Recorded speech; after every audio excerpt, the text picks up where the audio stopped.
두 번째 충돌 회피 시간 수업을 진행을 하겠습니다. Right of way rules, T캐스, A캐스, 런의 인컬전 순서대로 설명을 할 거고요. Right of way는 통행 우선권 같은 거. Right of way는 통행 우선권이라고 하는데요. 자동차 같은 경우에는 예를 들면 좌회전하는 차보다 직진 차가 우선이라든가, 그리고 우회전하는 차보다는 좌회전하는 차가 우선이라든가 이런 식으로 통행 우선권들이 정해져 있습니다. 그리고 추월을 할 때 좌측 차로로 하는 라는 식의 추월 규정도 정해져 있고, 비행기도 이렇게 넓은 공간에서 운행하니까 자유롭게 아무렇게나 다닐 수 있을 것 같지만 이렇게 통행하는데 통행 방법들이 다 정해져 있습니다. 항공안전법 시행규칙을 제가 가져와 봤고요. 166조이고 1항입니다. 1항에서 1호부터 4호까지 먼저 보겠습니다. 비행기, 헬리콥터, 비행선, 항공기 및 기구류는 다시 비행기, 헬리콥터는 비행선, 항공기 및 기구류의 진로를 양보할 것 부터 해서 이제 쭉쭉쭉쭉 있는데 요약하면 이렇게 되어 있습니다. 1항이랑 2호를 요약한 게 이렇게 되어 있는 거고요. 비행기랑 헬리콥터가 비행선보다 우선순위가 낮은 거죠. 비행선보다는 항공기가 우선순위가 지금 더 높게 돼 있고, 항공기보다 기구류가 우선순위가 더 높게 돼 있습니다. 이렇게 나눠놓은 기준은 비행을 할 때 공중에서 기동성이 더 좋은 항공기들한테 우선순위를 줄 겁니다. 지금 보시면은 오른쪽에 있는 게 열기구죠. 기구이고요. 이렇게 동력장치 없는 항공기를 항공기라고 하는 데 있습니다. 그리고 비행선이 있고 왼쪽에는 비행기랑 헬리콥터가 있는데 보시면 비행기랑 헬리콥터는 우선순위가 똑같습니다. 그리고 기구류가 왜 그러면 우선순위를 제일 높게 받았냐? 우리 방금 전에 기동성이 낮을수록 우선순위를 잘 받는다는 설명을 할게요. 그래서 기구 같은 경우에는 추력 장치도 없고 방향을 조종할 수 있는 장치도 없고 그러다 보니까 우선순위가 제일 높습니다. 그리고 항공기 같은 경우에는 자세를 자유자재로 바꾸는 건 가능하죠. 근데 항공기는 뭐가 없죠? 동력이 없어요. 네, 동력이 없습니다. 그래서 비행선보다도 우선순위를 더 양보를 받을 수가 있게 이렇게 절차가 되어 있습니다. 그리고 기구랑 이제 비슷하게 생긴 이 항공기는 비행선이라고 합니다. 비행선은 추력이랑 조종하는 장치가 있습니다. 그래서 추력이랑 조종하는 장치가 있으면은 비행선이라고 하고 없으면은 기구라고 부르는 건데, 비행선 같은 경우에는 항공기보다 더 오래 제공할 수가 있는 거죠. 그래서 우선순위가 항공기보다 더 낮게 되어 있는 거고요. 비행기랑 헬리콥터는 자유자재로 기동할 수도 있고 동력도 있고 그러니까 비행선보다 우선순위가 더 낮은 겁니다. 기구 같은 경우에는 우선순위가 낮다고 해도 다른 항공기를 위해서 비켜줄 능력도 없는 거죠. 지금 이거는 이제 항공기의 분류에 따라서 우선순위를 매겨놓은 거죠. 1항 2호에 보면은 비행기, 헬리콥터, 비행선은 항공기 또는 그 밖의 물건을 예항하는 다른 항공기한테 양보하라고 되어 있습니다. 그림으로 해보면 이제 이렇게 되는 거죠. 비행기랑 헬리콥터 있고 이 둘 사이에서 그러니까 비행기, 헬리콥터가 한 덩어리로 있고요. 비행선이 있는데 이 둘 사이에서는 비행선이 우선순위가 더 높다고 했습니다. 그런데 이 전체 세 개의 항공기는 예항하는 항공기한테 진로를 양보를 하라는 거예요. 예항하는 거는 여기 끌고 비행하는 거라고 하고요. 그림을 보면은 항공기를 끌고 가고 있는데 이거 왜 끌고 가고 있는 걸까요? 잘못해서 연행하고 있는 걸까요? 산책시키고 있습니다. 예항기. 이거는 글라이더라는 항공기, 활공기라고 좀 전에 배웠습니다. 활공기 같은 경우에는 동력이 없기 때문에 자력으로 이륙을 해서 높은 고도까지 상승할 수가 없죠. 그래서 다른 항공기가 이 항공기를 밧줄로 끌고 높은 고도까지 올라가서 이 밧줄을 분리해 버립니다. 그럼 이제 그때부터 이 활공기는 낙하를 시작하면서 이제 기동을 하면서 활주로에 착륙할 수 있게끔 하는 겁니다. 그래서 딱 봐도 이제 이렇게 봤을 때 끌고 가니까 기동성이 좋지는 않겠죠. 그렇기 때문에 예항하는 이 항공기는 활공기랑 비슷하게 우선권 취급을 받는 겁니다.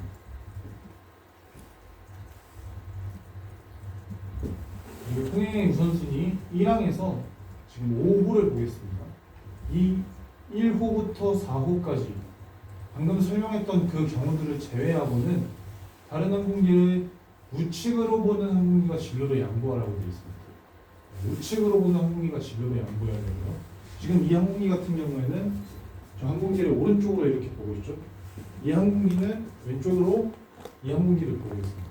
그러면 우선순위가 누가 있다? 오른쪽에 있는 친구. 네, 이 항공기는 이 항공기에 대해서 우선순위가 있는 겁니다. 이 항공기가 이 항공기를 보기에 더 시야가 좋기 때문에 우선순위를 이제 빼앗기는 겁니다. 그러면 이 항공기는 직진하고 이 항공기는 진로가 방해되지 않게 뒤로 돌아서 가야 됩니다. 그래서 이 룰을 적용을 하는 것은 같은 종류의 항공기라고 되어 있습니다. 방금 우리 전에 봤던 비행기, 헬리콥터, 비행선, 활공기, 기구리 같은 경우에는 이제 다른 종류의 항공기입니다. 우리 법규 시간에 종류 등급 형식 배우셨을 겁니다. 그래서 그 다른 종류의 항공기 간에는 앞에서 설명한 대로 하고 종류가 같을 경우에 지금 보니까 비행기랑 비행기끼리 만난 거죠. 그랬을 때는 이제 오른쪽으로 보는 항공기가 돌아가는 겁니다. 그러면 만약에 이게 비행기가 아니라 활공기라고 해봅시다. 활공기인데 비행기를 오른쪽으로 보고 있어요. 우선순위가 누구한테 있을까요? 활공기라고 있으니까. 네. 그러면은 활공기가 우선순위를 유지하면서 이 항공기는 활공기는 직진을 하면 되겠습니다. 비행기랑 헬리콥터끼리 만났을 때도 같은 룰을 적용을 하면 되는 거죠. 그래서 이렇게 우측으로 돌아가면 된다. 라는 걸 설명을 하는 거고요. 1항은 그래서 이제 마무리가 됐습니다. 2항부터 쭉 보겠습니다. 항마다 하나씩 나눠서 가져왔는데요. 자, 비행 중이거나 지상 또는 수상에서 운항 중인 항공기는 착륙 중이거나 착륙을 위하여 최종 접근 중인 항공기, 이게 진로를 양보하라고 되어 있습니다. 그럼 여기서 비행 중이거나 지상 또는 수상에서 운항 중인 항공기는 1번이랑 2번 중에서 누구일까요? 2번이요. 네, 2번 항공기입니다. 지상에서 운항하겠죠. 착륙 중이거나 착륙하기 위해 최종 접근 중인 항공기 1번이랑 2번 중에서 1번이겠죠. 그래서 2번 항공기가 1번 항공기한테 진로를 양보해야 된다는 겁니다. 지상에 있는 항공기 같은 경우에는 얼마든지 대기를 해도 괜찮은데 이제 최종 접근을 하고 있는 항공기 같은 경우에는 양보를 받지 못하면은 그대로 올라가서 시간이랑 연료를 엄청나게 사용하고 다시 접근을 해야 됩니다. 그러니까 이 항공기 때문에 이 항공기를 앞질러서 지상에 있는 항공기가 활주로로 들어오는 것은 우선순위를 뺏는 행위가 되는 겁니다. 그래서 우리 좀 전에 클리어링 프로시저 할 때 어프로치 에어리어를 잘 확인하고 들어가라고 했던 거기도 하고,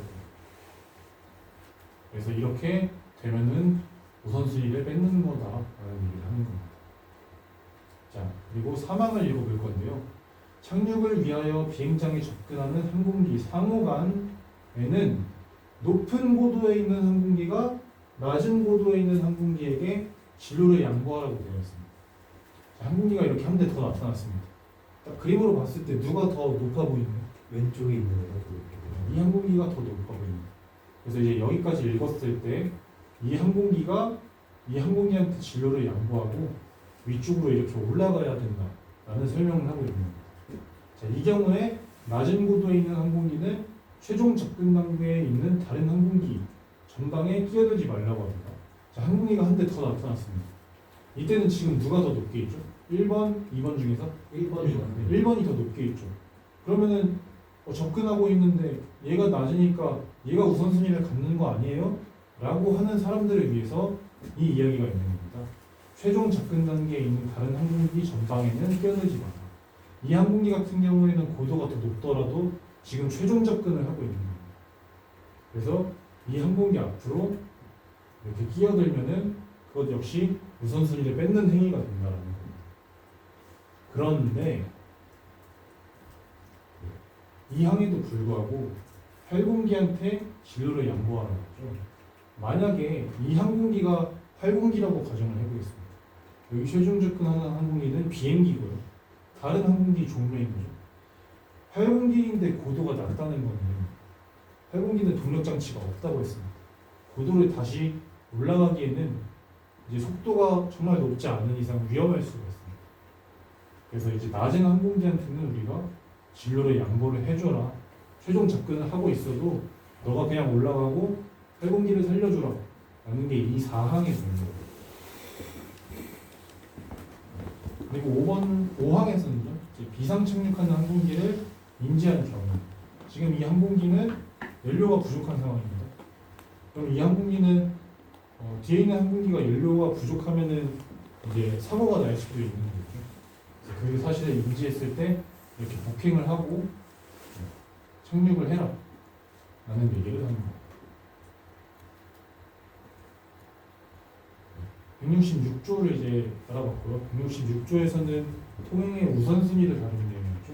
167조에서는 그 우선순위에 따라서 진로랑 속도를 어떻게 할 거냐 그걸 다루는 게 167조이고요. 이것도 이제 하나씩 보겠습니다.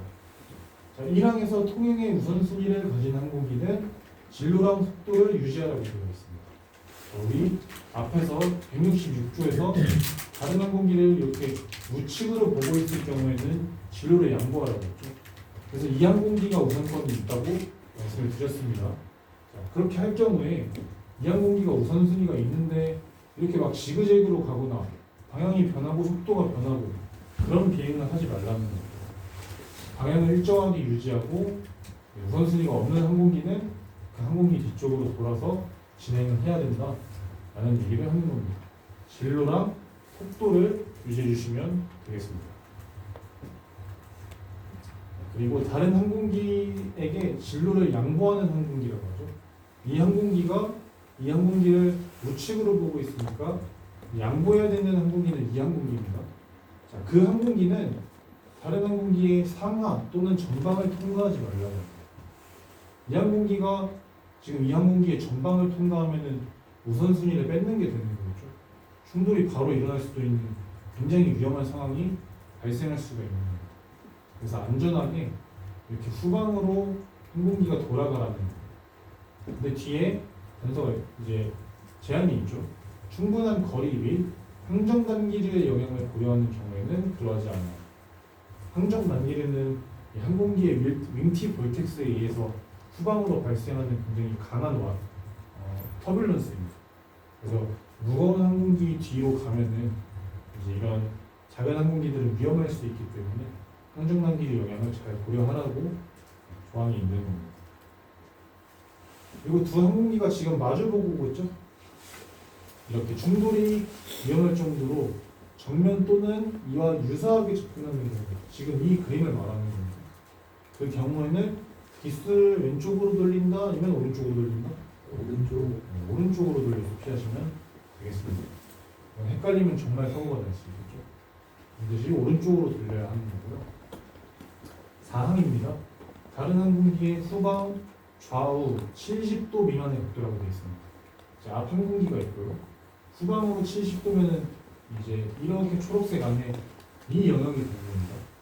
70도 미만의 각도에서 이 항공기를 이제 앞지르게 할 겁니다.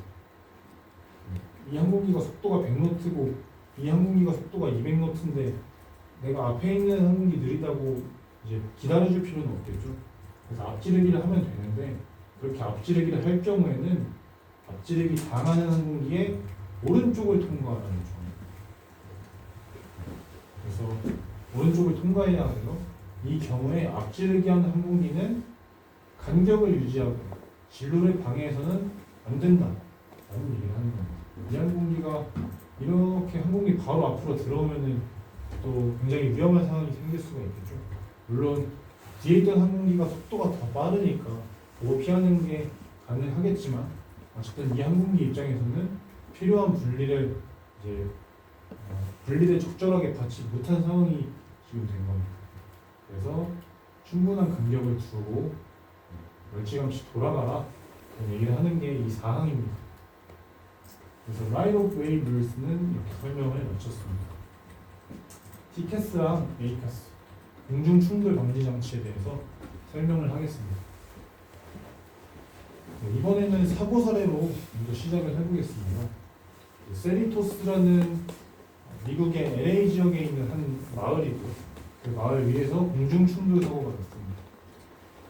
비행기랑 비행기끼리 부딪힌 건데요. 86년이니까 지금부터 40년 전에 일어난다고요. 항공기는 에어로멕시코 498편이었고요. 기종은 DC-9이었습니다. 그리고 다른 항공기는 타이퍼의 체로키였고요. 멕시코시티에서 이륙을 해서 로스앤젤레스로 가고 있었고, 이 타이퍼는 토런스 잼페린이라고 되어 있는데 LA 공항 근처에 있는 다른 작은 공항입니다. 사고 개요는 에어로멕시코는 이제 멕시코에서 떠서 LA에 착륙하려고 강화하고 있던 상황이었고요. 체로키는 LA 주변의 작은 공항 잠페리니 공항에서 이륙을 해서 상승을 하고 있었습니다. 그러니까 강화하던 항공기랑 상승하던 항공기랑 이렇게 부딪혔다는 거죠. 체로키가 지형에 익숙하지 않아서 길을 헤매고 브라보 클래스에 무단으로 진입했다고 합니다. 자, 체로키 같은 경우에는 VFR 항공기였습니다. VFR 항공기는 관제사가 가야 할 길을 다 알려주는 게 아니라 본인이 알아서 길을 찾아서 가야 된다는 겁니다. 밖에 지형 지물을 보고 본인이 길을 찾을 수 있어야 됩니다. 체로키는 그래서 이제 이 LA에 있는 고속도로를 보고 어느 고속도로를 따라가야지 라고 마음을 먹고 이제 이륙을 했었습니다. 근데 LA가 굉장히 대도시잖아요. 대도시다 보니까 고속도로가 엄청나게 복잡하게 되어 있습니다. 그래서 막상 이륙을 해보니까 어느 고속도로가 어느 고속도로인지 알 수가 없었던 거예요. 그래서 이제 길을 잃게 된 거고요. 그래서 헤매다가 브라보 클래스에 무단으로 진입했다고 합니다. 여러분들 공역 시간을 아직 안 배우셨지만 브라보 클래스라는 이 공역은 허가를 받고 들어가야 되는 공역입니다. 그래서 비행을 하면은 하늘에 이렇게 여기서부터 브라보 클래스 구역입니다라고 뭐 표시가 돼 있는 게 아니고 여러분들이 비행하면서 항법 장비를 참고하든 지형 지물을 참고하든 반드시 이 공역이 어디인지 알아가지고 들어가기 전에 허가를 받아야 됩니다. 그래서 무단으로 진입했는데 길도 못 찾고 있었으니까 길 찾느라 주변에 다른 항공기 어디 있는지 볼 그런 시간이 없었던 거예요. 그러면서 이제 이 에어로멕시코랑 체로키가 서로 가까워지게 됐습니다. 그러다가 관제사가 다른 항공기랑 교신을 하느라 신경 쓰지 못했다고 하는데 여기서 빌런이 한 명이 있었습니다. 다른 항공기가 이 항공기도 브라보 클래스에 무단으로 진입한 거였습니다. 그러니까 관제사 입장에서는 무단으로 들어온 항공기가 한 대가 아니라 두 대였다는 거죠. 이제 브라보 클래스 같은 경우에 굉장히 바쁜 공항인데 이제 무단으로 항공기가 들어오니까 이 항공기 쫓아내려고 신경이 온통 다른 항공기한테 가 있었다는 겁니다. 그래서 레이더를 못 본 사이에 에어로멕시코랑 체로키가 충돌로 이루어졌습니다. 이게 LA 지역의 섹셔널 차트를 제가 가져와 봤는데요. 이 공항이 LA 공항입니다. 에어로멕시코는 동쪽에서 LA로 착륙하려고 이렇게 강화를 하고 있었고요. 밑에 있는 이 작은 공항이 토런스 잠페리니 공항입니다. 체로키는 여기서 떠서 북동쪽으로 상승을 하고 있었습니다. 그래서 여기서 오던 항공기랑 여기서 이륙하던 항공기랑 이제 세리토스 위에서 만나고 충돌이 벌어진 거고요. 지금 붉은 줄로 되어 있는 이 영역은 LA 국제공항의 브라보 클래스 영역입니다. 그 영역 안에 이제 토런스 잠페리니 공항이 들어가 있는데 이 영역이 지금 고도별로 다 브라보 클래스에 들어가는 구역이 달라집니다. 그래서 여기서 이륙을 했다면 브라보 클래스에 들어가지 않기 위해 더 각별한 주의가 필요했던 거죠. 이 공중 충돌 사고 때문에 이제 공중에서 부딪혔으니까 사실 두 항공기 다 추락하고 살아남기는 어려웠겠죠. 세리토스라는 마을에 이렇게 크게 잔해들이 남았고요. 탑승했던 분들뿐만 아니라 지상에 계시던 분들까지 많이 사망하게 되는 안타까운 사고였습니다. 그래서 이 사고 원인은 미국의 교통안전위원회에서 조사를 해봤습니다. 그래서 분석을 해봤더니 체로키 항공기에 지형 미숙이 있었고 허가 없는 브라보 클래스 진입이 있었죠. 일단 허가를 받지 않았다는 게 사실은 굉장히 큰 겁니다. 그리고 관제 절차랑 시스템의 문제라는 게 있는데 미국 이 당시에 관제사의 교범에 보면은 IFR이랑 IFR 항공기를 분리하는 게 제일 우선순위가 컸습니다.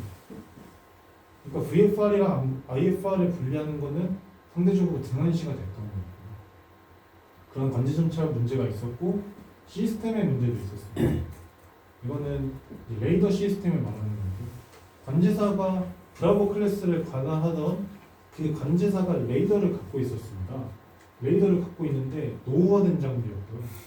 또 그 당시에 기상이 기온 역전이 일어나면서 이 레이더에 잡히는 시그널이 약했다고 합니다. 그래서 관제사는 체로키 항공기를 나는 레이더에서 못 봤다 라고 말을 할 정도였어요. 사실은 나타났는데 조금 약하게 나타나는 거죠. 그런 레이더 시스템이랑 관제 절차 이런 이제 운영상의 문제 같은 것들도 있었고 그리고 관제사가 다르게 나타난 그 다른 항공기랑 교신을 길게 하느라 신경 쓰지 못했다고 했죠. 그래서 다르게 그 브라보 클래스에 무단으로 진입한 다른 항공기는 심지어 이제 법정에 기소까지 됐다고 합니다. 그리고 관제 기관에 의존해서 시각 경계를 성실히 수행하지 않은 조종사. 어쨌든 사고가 일어났으니까 결과론적으로 조종사 책임이 있는 거고요. 그리고 파이퍼 체로키는 모드 알파 트랜스폰더를 장착하고 있다고 했었는데 뒤에서 배우겠지만 트랜스폰더 모드 알파는 관제사한테 고도를 보고해주는 시스템이 없습니다. 그래서 관제사는 항공기가 레이더에 보여도 고도가 얼마인지는 알 수가 없었던 거죠. 사고 원인이 이렇게 조사가 됐었고요. 이제 사고를 조치를 어떻게 했냐 이런 것들을 정리를 한 건데 대책을 연구를 해서 미 의회에다가 티카스 2 적용 승인이라고 되어 있습니다. 그래서 사고조사 이 교통안전위원회에서 FAA에다가 목소리를 냈습니다. 이렇게 시각 경계만으로는 불안전하니까 공중 충돌을 방지할 수 있는 시스템을 속히 연구랑 개발까지 해서 승인을 하자라고 목소리를 내게 됐습니다. 그리고 그 이외에도 트랜스폰더를 이제 브라보 클래스 주변에서 운항할 때 고도 보고가 반드시 되는 걸 사용하거나 관제사 모니터에서 레이더 모니터에서 항공기들이 접근하면은 이제 음성으로 알람이 울린다든가 그런 식의 계정이랑 바뀌는 것들이 있었고요. 아무튼 중요한 건 이 티카스 2를 공중 충돌 방지 장치를 안전위원회에서 FAA에다가 압력을 넣었다 그런 얘기를 하는 겁니다. 그래서 이 공중 충돌 방지 장치 얘기를 하기 위해서 사고조사, 사고 사례를 언급을 한 거였고요. 공중 충돌 방지가 T카스랑 A카스를 우리가 공중 충돌 방지 장치라고 합니다. T카스는 Traffic Alert and Collision Avoidance System의 약자이고요. A카스는 Airborne Collision Avoidance System의 약자입니다. 왜 이렇게 이름이 다르게 불리냐 하면은 그 이름을 설정한 기관이 각자 달라서입니다. A카스 같은 경우에는 아이카오 국제 민간 항공기주죠. 국제 표준을 만드는 기구고요. FAA는 미국의 연방 항공국입니다. 그래서 여기는 국제기구고 여기는 미국의 항공국이다 보니까 이 T카스라는 FAA의 개념이 A카스라는 아이카오의 개념에 속하게 되는 겁니다. 그런데도 불구하고 시스템들 이름이 T카스로 더 많이 되어 있는 경우가 많아서 저희도 수업하면서 T카스라는 용어를 더 많이 사용하겠습니다. T카스 같은 경우에는 지금 보시면은 Based on Radar Beacon Signal이라고 되어 있죠. A카스는 Based on Secondary Surveillance Radar라고 되어 있습니다. SSR이라고도 합니다. 이제 두 개가 같은 시스템이라고 했으니까 이 레이더 비컨 시스템, 레이더 비컨하고 세컨더리 서베일런스 레이더하고 같은 말입니다. 이름은 되게 어려워 보이는데 이 두 개가 같은 이야기인 거예요. T카스는 그 시설들을 이제 기반으로 해서 만들어졌다고 하는데 이 부분을 좀 더 자세히 설명해 주겠습니다. 자, 세컨더리 서베일런스 레이더라고 했는데 윤희준 학생 세컨더리 뜻이 뭐죠? 두 번째? 뭔가 두 번째라는 거잖아요. 근데 왜 두 번째가 있냐? 첫 번째는 없냐? 라고 물으실 수도 있는데 첫 번째도 있습니다. 프라이머리 서베일런스 레이더도 있는데 우리가 비행기를 몰고 가면은 이 지상에 있는 레이더에서 전파를 쏩니다. 전파를 쐈던 게 항공기 표면에 맞고 반사가 됩니다. 그러면 다시 이 레이더에 돌아오면서 시간차를 이용해서 전파의 속도는 정해져 있으니까 시간차를 알면 항공기까지 거리가 얼마인지 알 수 있겠죠. 그래서 이 레이더가 360도로 돌아가면서 전파를 쭉 쏘고 이제 신호를 수신 받으니까 항공기가 어디 있는지 알 수가 있습니다. 근데 전파가 그냥 표면에 맞고 돌아오기만 했으니까 그 항공기가 어디 있는지는 알아도 그 항공기가 어떻게 생겼는지 누가 운용한 항공기인지까지는 모르죠. 그래서 그렇게 누가 운용하는 항공기인지는 모르는 거, 전파가 맞고 돌아온 시간에 의해서 위치만 알게 된 거를 프라이머리 서베일런스 레이더라고 부르는 거예요. 그게 프라이머리가 있는 거고 세컨더리 서베일런스 레이더, 여기서는 레이더에서 전파를 쏘는 건 똑같습니다. 360도로 돌아가면서 전파를 이렇게 쏘는 겁니다. 그럼 전파를 쏠 때 그냥 전파가 아니라 질문 전파를 쏘는 겁니다. 인테로게이션 시그널을 쭉 쏩니다. 그러면은 항공기가 이렇게 인테로게이션 시그널을 이제 인지를 하면은 안테나를 통해서 받겠죠. 그리고 쭉 와서 리시버에서 디코딩을 하고요. 이게 인테로게이션 시그널이다 라는 거를 인지하면서 이제 인코더에서 내 정보를 담아서 다시 돌려보는 거예요. 그러면 내 정보를 담는다고 했는데 여기 보면은 모드 A 아이덴티티라고 되어 있죠. 제일 기본적인 정보인 건데 내가 누구인지의 정보를 담아갖고 다시 관제기관에다가 보내는 게 모드 A인 겁니다. 아무튼 나의 정보를 담는다는 게 이 세컨더리 서베일런스 레이더의 세컨더리 서베일런스 레이더 시스템의 핵심인 거고요. 모드 A 같은 경우에는 아이덴티티만 담았다면 모드 찰리 같은 경우에는 여기서 고도 정보를 추가적으로 담아주는 겁니다. 우리 좀 전에 사고 사례 얘기할 때 하이퍼 체로키가 모드 A, 모드 알파만 있었고 모드 찰리가 없어갖고 고도 보고를 못 해줬다고 했잖아요. 그래서 나의 정보를 담아서 다시 이렇게 안테나를 거쳐서 리플라이를 해주면 그때야 비로소 관제기관이 누가 어디에 있다까지 알 수가 있게 되는 겁니다. 그래서 이 누가 어디에 알 수 있다 라는 정보를 알려주는 게 항공기에서 트랜스폰더라는 장비를 통해서 하는 겁니다. 그러니까 전파를 쏘면은 트랜스폰더가 인식해갖고 이 과정을 수행한다는 거고 다시 트랜스폰더가 보내서 레이더에서 이 정보를 알아낼 수가 있는 거예요. 그래서 다시 우리 티카스 얘기로 돌아보면은 이 세컨더리 서베일런스 레이더의 베이스가 되어 있다고 했습니다. 보시면 여기 이렇게 큰 네모 하나를 지금 항공기 하나라고 하겠습니다. 얘를 항공기 넘버 1, 얘를 항공기 넘버 2 이렇게 부르겠습니다. 그러면 지금 여기 그라운드 스테이션이니까 레이더가 360도 돌아가면서 질문 전파를 쭉 쏘고 있겠죠. 그래서 이 부분 항공기의 XPDR이 지금 트랜스폰더예요. 트랜스폰더에서 받아서 응답을 한다고 했죠. 그라운드의 이 스테이션에서 레이더가 질문 전파를 보내면 트랜스폰더가 나 누구야 라고 응답을 하고 이번 항공기도 마찬가지로 나 누구야 라고 응답이 이렇게 오는 겁니다. 이 빨간색 네모 부분까지가 지금 세컨더리 서베일런스 레이더인 겁니다. 자, 그러면 티카스는 이 세컨더리 서베일런스 레이더의 기반이 되어 있다고 했죠. 이 파란색 네모 부분이 티카스 시스템입니다. 자, 항공기에 트랜스폰더가 있는데 트랜스폰더만 있는 게 아니라 티카스라는 장비도 두 항공기 모두 운용을 하고 있는 겁니다. 그러면은 지상에서 원래 레이더가 질문 전파를 보냈다고 했었죠. 이번에는 항공기에 있는 티카스가 자기가 갖고 있는 안테나로 질문 전파를 돌리는 겁니다. 그러면은 질문 전파를 이렇게 360도 돌리다가 어느 순간 넘버 2 항공기가 그 질문 전파에 걸리게 되겠죠. 그리고 질문 전파를 트랜스폰더가 인식을 했으니까 나 누구야? 라는 정보를 이렇게 담아서 넘버원 항공기의 티카스한테 알려주게 됩니다. 그 반대의 경우도 이렇게 마찬가지고.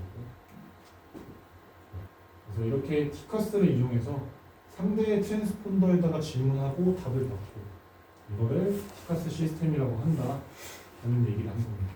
그림이 이게 조금 복잡하게 되어 있는데 혹시 많이 어려우신가요? 아니요. 잘 이해하시는 것 같아서 계속 설명을 이어가겠습니다. 이 트랜스폰더의 종류가 하나 더 있습니다. 우리 모드 알파랑 모드 찰리까지 있죠? 네. 모드 알파는 아이덴티티, 모드 찰리는 고도까지 보호를 해준다 했습니다. 모드 시에라는 이 데이터 링크 통신도 가능하고요. 우리 좀 전에 이렇게 질문 전파를 돌린다고 했는데 원래는 지상 시스템에서 질문 전파를 돌릴 때 한 번 돌리면은 1번 항공기도 나 누구야라고 응답을 하고 2번 항공기도 나 누구야라고 응답을 합니다. 근데 모드 시에라를 장착하면은 이 그라운드 스테이션에서 이 2번 항공기만 부를 수가 있는 겁니다. 그래서 전파를 돌리면 1번 항공기에서는 그 전파를 인식하지 않겠죠. 그래서 응답할 필요가 없고 오직 이 항공기한테만 전파를 응답받으면서 이제 주파수 혼잡도 조금 줄일 수가 있게 됩니다. 그래서 티카스는 이렇게 질문 신호를 발사해서 질문 신호는 주파수가 1030MHz고요. 응답 신호는 1090MHz입니다. 그 응답을 항공기의 트랜스폰더가 한다라는 얘기를 설명을 했습니다. 그래서 한 번 위치를 알고 또 두 번 알고 세 번 알고 하다 보면은 항공기가 어떻게 나에 대해서 상대적으로 위치가 변하나 이것까지를 알 수가 있는 거죠. 나랑 충돌을 할 가능성이 있겠구나까지 알 수 있어가지고 충돌을 할 것 같다고 하면은 이 알람을 주는 게 경보를 주는 게 티카스 시스템입니다. 그래서 경보를 준다고 했는데 경보 종류는 두 가지가 있습니다. 하나는 이렇게 TA라고 되어 있고 하나는 RA입니다. 두 개를 더 자세히 살펴보겠습니다. TA는 트래픽이라고 항공기가 근접해 있다고 알려주는 겁니다. RA는 클라임이라고 되어 있죠. 트래픽은 명령어가 아니죠. 클라임은 명령어가 맞습니다. 그러니까 RA는 나한테 어떻게 기동해라라고 이 티카스 시스템에서 알려주는 겁니다. TA는 저기에 항공기가 있으니까 조심해라 라고 알려주는 겁니다. 아까 전에 그 관제공역 사진 띄워놓고 관제사한테 제공받는 업무 얘기할 때 분리를 해준다고도 했고 교통정보를 준다고도 했었는데 어떻게 보면 그런 거랑 비슷한 거죠. 이거는 지금 교통정보를 준 거랑 비슷한 거고 이거는 분리를 해준 거랑 비슷한 거예요. 아무튼 그렇고요. TA라는 이 알림이 적용되는 구역은 충돌 48초 혹은 수평으로 1.3마일이나 고도가 850피트 이하일 때입니다. 근데 RA는 그거보다는 작아야겠죠. 그렇지 않으면 항상 RA만 발생할 거예요. 트래픽이 있다는 걸 먼저 알려주고 더 가까워지면 그때 이제 기동을 지시를 해야 될 겁니다. 그래서 RA 같은 경우에는 범위가 이렇게 살짝 더 작은 범위에서 설정이 되어 있습니다. 그리고 또 한 가지 중요한 게 이렇게 티카스2를 장착해야 RA를 제공받을 수 있다고 되어 있는데 티카스 1, 2, 3로 나뉘어져 있습니다. 티카스 1은 TA만 제공을 하는 거고요. 티카스 2에서는 방금 얘기한 RA가 제공이 되는 건데 수직적인이라고 되어 있습니다. 티카스 3에서는 수평적인까지 포함이 되죠. 그래서 티카스 3 같은 경우는 이제 좌, 우 회피까지 알려주는데 이거는 아직 상용화돼서 운영을 되고 있지 않습니다. 지금 현재 운영이 되고 있는 거는 이 티카스인 거고요. 아까 전에 세리토스의 그 공중 충돌 사고 때문에 티카스가 법제화가 됐다고 했는데 우리나라에도 이렇게 법제화가 되어 있습니다. 항공안전법 시행규칙에 보면은 에이카스를 장착해라. 운송사업에 해당할 경우에 에이카스 장착해라. 운송사업이 아니면 최대 이륙 중량이 이 무게를 초과하거나 승객을 30명 이상 태우거나 하면 에이카스 장착해라. 그리고 다른 무게 기준이랑 승객도 있고 그래서 티카스를 꼭 장착하도록 그래서 다른 항공기가 충돌에 근접해지면은 알람을 주고 회피도 할 수 있게끔 법제화가 되어 있는 것까지 여러분들이 확인하셨습니다. 저희는 이제 운송사업도 아니고 운송사업 외에서 이 기준에 해당하고 있지는 않기 때문에 이제 티카스를 운영하고 있지는 않습니다. 이거는 내 항공기가 티카스 1을 장착하고 있으면은 상대 항공기가 어떤 트랜스폰더를 갖고 있든 간에 항상 TA만 받는다는 거고요. 내 항공기가 티카스 2를 갖고 있으면은 상대 항공기가 만약에 모드 알파다 그러면 내가 티카스 2여도 TA만 받습니다. 상대 고도를 모르는데 회피를 할 수는 없잖아요. 그리고 그 이외에는 전부와 RA를 제공받을 수 있는 것도 이 표를 통해 확인할 수가 있는 거고요. 티카스에서 우리가 이 정보를 제공을 받는다고 했잖아요. 티카스가 인테로게이션을 주변에다가 돌리면서 다른 항공기들한테 응답을 받는다고 했습니다. 그 응답받은 거를 조종석 패널에 이렇게 모니터 안에다가 띄워놓을 수가 있습니다. 그리고 원래는 관제사만 레이더를 갖고 있었는데 이제 조종사도 레이더를 가질 수 있게 됩니다. 그런 셈이고요. 지금 레이더에 나타나는 것들 간단히 설명하면은 다이아몬드가 비어있는 경우에는 노 스레시입니다. 이제 인식하기는 했는데 크게 위험하진 않다는 거고 차 있으면은 이제 약간 가까워진 겁니다. 노란색 동그라미는 포텐셜 스레시죠. 여기서부터 TA가 발령되는 거고요. 더 작은 범위에서 RA가 운영된다고 했죠. 그래서 더 가까이 오면은 콜리전 스레시, RA가 발령되고 빨간색 다이아몬드가 나타나는 거예요. 지금 여기 숫자도 써 있는데 10하고 화살표가 위로 되어 있죠. 이거는 10은 나보다 1000피트 위에 있다는 겁니다. 나보다 1000피트 아래에 있다는 거는 이렇게 마이너스 10으로 나타나는 거고요. 화살표 방향은 그래서 그 항공기가 지금 상승하고 있냐 하강하고 있냐 이거를 나타내는 거예요. 여기 이 노란색 같은 경우에는 마이너스 50이면서 화살표가 위로 되어 있죠. 나보다 500피트 밑에 있는데 거기서 지금 올라오고 있다 라는 게 표시인 겁니다. 그러니까 위험할 수 있는 상황이었죠. 그래서 디스플레이에 이렇게 심볼들이 나타난다라는 거고요. 비행할 때 티카스 울리는 장면을 한번 보겠습니다. 지금 보시면은 다이아몬드가 비어있으니까 노 스레시죠. 근데 숫자를 주의해 보시면 되겠습니다. 00이라고 써 있습니다. 무슨 뜻이죠? 동고. 나랑 같은 고도에서 앞에 있는 거예요. 그리고 나보다 속도가 느리니까 점점 가까워지고 있는 거예요.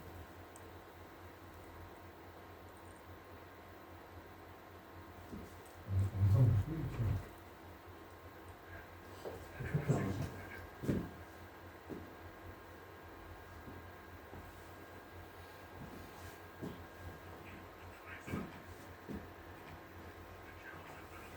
보면은 루키나와 사고 있죠? 빛 반짝거립니다. 항공기 맞습니다. 트래픽 알람이겠죠. 그래서 노란색으로 지금 나타나고 있고요. 더 가까워지면은 빨간색 다이아몬드가 되겠죠. 디센 하면서 디센하라고 자세기에서도 이렇게 알려주고 있네요. 그래서 마지막에 지금 음성을 들어보면은 오토파일럿 디스인게이지라고 했습니다. 이 RA를 들으면은 오토파일럿을 풀고 조종사가 매뉴얼로 강화를 하도록 절차가 설정되어 있습니다. RA 디스플레이가 있는데요. 이제 이 충돌을 회피하기 위해서 직관적으로 나타내주는 겁니다. RA가 울렸을 때 이 조종사가 유지해야 될 자세나 아니면 상승률 같은 거를 계기에다가 색깔로 해서 표시를 해주는 거고 이렇게 IVSI입니다. 이건 지금 VSI는 Vertical Speed Indicator라는 뜻인데 상승 강하율을 나타내는 겁니다. 오면은 내가 분당 500fpm의 속도로 올라가고 있다 라는 뜻이고 이제 여기 밑에 쪽은 마이너스죠. 1이면은 내가 분당 1000피트의 속도로 하강하고 있다 라는 뜻인데 지금 보면은 마이너스 6부터 쭉 돌아서 플러스 1500까지 다 빨간색으로 되어 있습니다. 우리 빨간색 보면은 왠지 안전할 것 같나요? 위험할 것 같나요? 위험할 것 같습니다. 그래서 빨간색이니까 여기는 지금 다 위험한 영역인 겁니다. 언제 안전하다? 내가 1500 fpm 이상으로 상승할 때 안전하다 걸 표시해 주는 게 이 IVSI입니다. 조종사 입장에서는 굉장히 직관적이고 편리하죠. 그리고 또 비슷한 게 PCQ가 있습니다. 여기서도 내가 지금 유지해야 할 자세를 알려주는 거고요. 유지하지 말아야 할 그 영역이 빨간색으로 표시가 되는 이 영역입니다. 그럼 이제 이거를 해석해 보면은 대충 마이너스 2도 정도라고 하면은 나는 그 이상을 유지하면 될까요? 이하를 유지하면 될까요? 이하요. 네, 마이너스 2도 밑을 유지해서 강화를 하라는 RA가 울리고 있는 이 vertical speed tape에도 이런 식으로 나타나고 있는 거고요. oral enunciation이고 이제 클라임 올라가야 될 경우에는 클라임, descend 그리고 흔적이랑 이제 더 이상 위험이 안 되면은 clear of conflict다 이렇게 나타나는 거고 종류가 또 굉장히 많습니다. 상승률을 늘리라는 것도 있고 상승률 줄여라, 강화율 늘려라, 강화율 줄여라 이런 식으로 상승 강화 안에서도 그게 이 RA가 나뉘는 것을 알 수가 있습니다. Pilot Responsibility인데요. 밑에 부분을 보시겠습니다. 관제 기관의 관제 지시랑 공중 충돌 장치, 경보 장치의 지시가 다르면은 관제 기관의 지시를 따르라고 하나요? 아니요. 공중 충돌 경보 장치, 즉 티켓의 지시를 따라서 강화하시면 되겠습니다.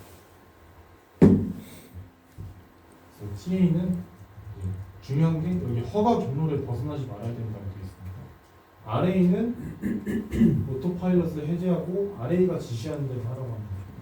허가를 받았다고 하더라도 관제기관의 허가가 있다라고 하더라도 반드시 RA를 따라가 TA가 발생했을 때는 관제기관 말 듣고 있어야 됩니다. 그리고 육안으로 확인했을 때는 right of way rules 있죠? 아까 공부했던 거 마주보고 있으면 오른쪽으로 돌린다든가 그런 식으로 회피를 하면 되겠습니다. 일본에서 이렇게 거의 충돌할 뻔했던 사고가 티카스가 울렸습니다. 울렸는데 관제사가 이때 초보여가지고 위에 있던 항공기한테 올라가라고 했는데 내려가라고 지시거든요. 밑에 있던 항공기한테는 내려가라고 했는데 올라가라고 했는데 근데 조종사는 티카스랑 관제사랑 지금 음성이 반대로 들리는데 어떻게 하자고 생각을 하다가 이제 관제사 말을 들어버리는 거예요. 그래서 지금 이렇게 보시는 것처럼 거의 근접하게 충돌할 뻔했던 중사고가 있는 거고요. 그래서 이제 이 사건 이후로 티카스랑 관제사 말이 다를 때는 티카스 말을 들어라 이렇게 됩니다. 그리고 이제 티카스, 티카스를 장착하지 않았을 때 사고가 이만큼 났으면 티카스를 장착한 이후에는 사고가 현저히 줄었죠. 그만큼 이제 안전에 있어서 굉장히 공중 충돌 면에서 획기적인 시스템이 티카스 시스템이다 라고 할 수 있는 거고요. 비슷하게 간단하게 소개만 하겠습니다. ADS-B라는 항법 장치가 있는데 충돌 방지 장치가 있는데 이거는 브로드캐스트라고 되어 있네요. 브로드캐스트가 뭐예요? 방송하는 거예요. 나 위치 어디에 있다라고 방송을 하는 거예요. 그러면은 다른 항공기에서 그거를 듣고 이제 상대방 위치를 알 수 있는 겁니다. 티카스에서는 내가 먼저 물어봐서 대답을 듣고 위치를 결정했었는데 ADS-B에서는 내 위치를 먼저 알려주는 거예요. 그러면 나는 내 위치를 어떻게 아냐? 저기 힌트가 있죠?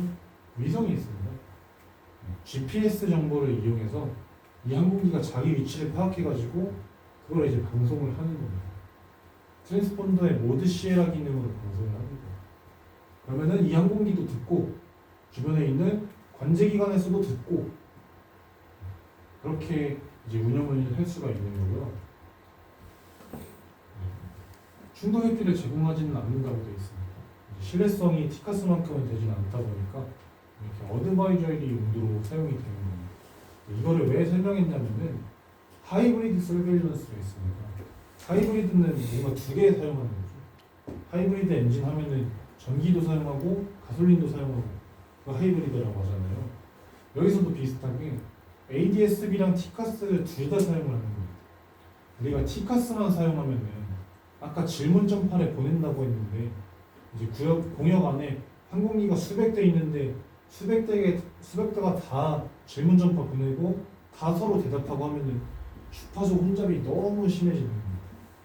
그래서 그러지 않도록 멀리 있는 항공기들까지는 이제 ADS-B로 감시를 하고 질문 전파도 이렇게 10초에 한 번씩 조금만 보내다가 어느 정도 가까운 구역에 들어왔을 때부터는 그때는 티카스를 이제 1초에 한 번씩 보내거든요. 이제 그런 식으로 두 개가 다 운영이 되게 되어 있다. 이게 이 하이브리드 서베일런스 시스템입니다. 티카스 A카스까지 설명을 했고요. 마지막으로 런웨이 컬전 설명하겠습니다. 지금 보시면 하려고 하는 항공기 있죠? 그 라이더웨이 루이스에서 최종 접근하는 항공기한테 지상에 있는 항공기가 양보를 해야 된다고 했습니다. 지금 보니까 양보할 거 같네요. 야, 보여주는 거 왠지 양보 안 할 것 같죠? 양보 이렇게 안 하고 활주로로 들어가 버렸어요. 착륙하려고 하다가 이렇게 위로 올라가 버리죠. 이 항공기 조종사는 굉장히 우선순위를 뺏긴 겁니다. 그래서 런웨이 인컬전은 이렇게 항공기랑 차량이랑 사람이랑 물체에 의해서 활주로상에서 충돌 위험이 발생하는 겁니다. 충돌이 실제로 발생이 될 수도 있는 거예요. 그러니까 착륙하기로 돼 있던 내가 착륙해야 되는 그 활주로에 누가 들어오는 경우가 있을 수 있는 거예요. 그래서 필요한 분리가 흐트러진다는 건데, 예를 들어서 여기가 활주로라고 해보세요. 여기가 이제 활주로 대기선입니다. 관제기관에서 저한테 활주로 앞에서 대기하십시오 라고 명령을 줘서 제가 이렇게 대기를 하고 있는데 뭐가 브레이크가 미끄러져 갖고 이렇게 살짝 넘었어요. 그리고 항공기가 착륙을 했습니다. 사고가 안 났어요. 이것도 런웨이 인컬전일까요? 네. 네, 맞습니다. 이렇게 지금 보시면 항공기 간에 분리가 흐트러졌다고 되어 있는데 제가 이 선을 넘음으로써 분리가 흐트러진 게 됩니다. 그래서 런웨이 인컬전에 해당하고요. 그거랑 비슷하게 이제 지상에서 발생할 수 있는 다른 위험이 있어요. 서피스 인시던트가 있는데 무브먼트 에어리어는 간단하게 말하면 활주로랑 그다음에 유도로, 택시웨이하고 활주로 주차장 같은 그 램프 여기 세 개를 다 포함한 거를 무브먼트 에어리어라고 합니다. 그 중에서 활주로를 제외한 구역, 그 제외한 구역에서 허가받지 않은 이동, 여기 좀 잘렸는데 항공 안전에 영향을 미칠 수 있는 경우. 그래서 런웨이 인컬전과 함께 이 서페이스 인시던트도 기억을 해주시면 좋고요. 런웨이 인컬전을 좀 더 자세히 보겠습니다. 카테고리가 이렇게 D부터 A까지 나뉩니다. D 같은 경우에는 제가 방금 대기선을 살짝 넘었습니다. 사고는 안 났다고 했죠. 심지어 근접하지도 않았고 누가 봐도 크게 위험한 상황은 아니었습니다. 어쨌든 저는 이 대기선을 넘었기 때문에 활주로를 침범한 걸로 처리가 됩니다. 그리고 이제 등급이 올라갈수록 점점 위험한 경우가 생기다가 카테고리 A에서는 거의 스쳐 지나가듯이 이제 피합니다. 정말 위험했던 경우고 더 위험한 경우는 항공기 사고입니다. 그래서 이 런웨이 인컬전이 일어나는 원인은 ATC가 기다리라고 했는데 내가 마음대로 들어가면은 발생할 수 있겠죠. 지시를 따르지 않을 때 발생할 수 있고 공항이 익숙하지 않아서 여기가 활주로인 줄 몰랐어요. 그럴 수도 있는 거예요.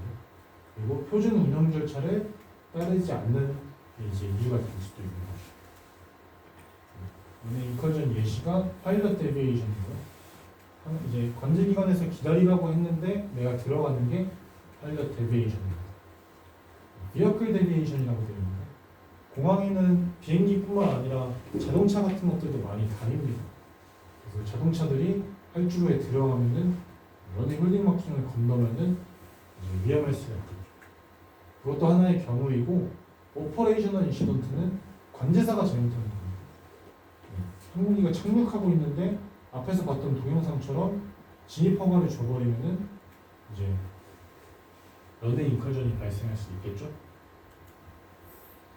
그래서 예방하는 방법은 몇 가지만 짚어보겠습니다. 집중해야겠죠. 항상 situational awareness, 상황인지 잘 하고 있어야 되고요.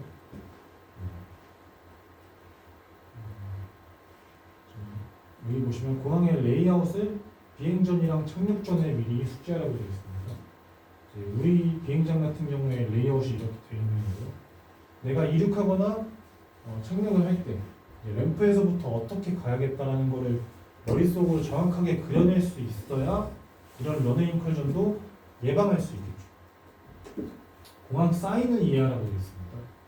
뒤에서 배우시겠지만 이렇게 여러 가지 공항의 사인과 마킹들이 있습니다. 빨간색은 보니까 왠지 위험해 보이죠. 그래서 이런 여러 가지 사인들 여러분들 잘 배우셔서 알고 계시면은 훨씬 더 이제 안전하게 지상에서 운항을 할 수가 있겠죠. 그리고 조종사는 당연히 이 노탐을 확인해야 됩니다. 내가 가려는 그 비행장의 노탐 꼭 확인해 주시고 착륙을 하고 나면 빨리 활주로 비워서 다른 항공기 이착륙할 수 있게끔 비워줘야 됩니다. 핫스팟인데요. 핫스팟은 이렇게 활주로가 있고 유도로가 있고 길이 여러 군데에서 모이면은 거기가 교차로가 되는 겁니다. 그래서 내가 갈 때 다른 항공기도 올 수 있고 그러다 보면 이제 잘 안 보다 보면은 핫스팟에서 부딪힐 수도 있는 겁니다. 가끔 뉴스에 뭐 날개가 무슨 꼬리 날개를 잘랐다는 등 그런 활주로나 유도로 같은 데서 추돌하는 사고를 여러분들 접할 수가 있을 겁니다. 그래서 이런 핫스팟 같은 것들이 공항 다이어그램에 잘 나와 있으니까 비행을 하실 때 주의해서 미리 인지를 하고 계시면 제일 좋습니다. 그래서 런웨이 인컬전을 피하는 방법은 SOP, 표준 절차 따라야죠. 스털리 칵핏 룰은 비행 중요 단계에서 잡담하지 말라는 겁니다. 그리고 라이트 사용도 있고 상황인지 항상 중요하죠.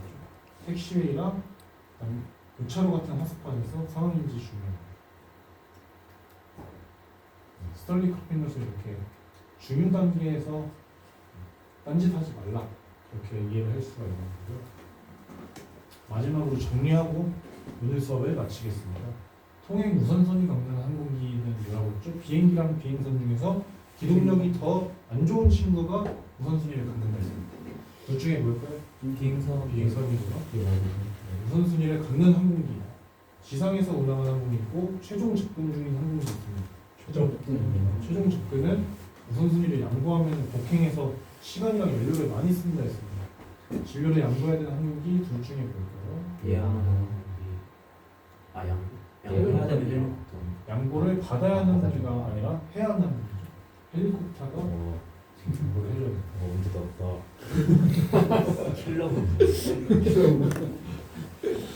꼭 그런 거 때문에. 티카스는 T랑 RA RA 제공한다고 했는데 T, RA 둘 다 제공하는 티카스 1은 T만 제공하고요. 티카스의 RA랑 관제기간 지시가 다를 경우에 누구 따르라고 했죠? RA 그리고 마지막 문제라서 좀 깁니다. 활주로상에서 충돌 위험이 발생하거나 분리가 흐트러지는 것 이거 뭐라고 할까요? 네, 맞습니다.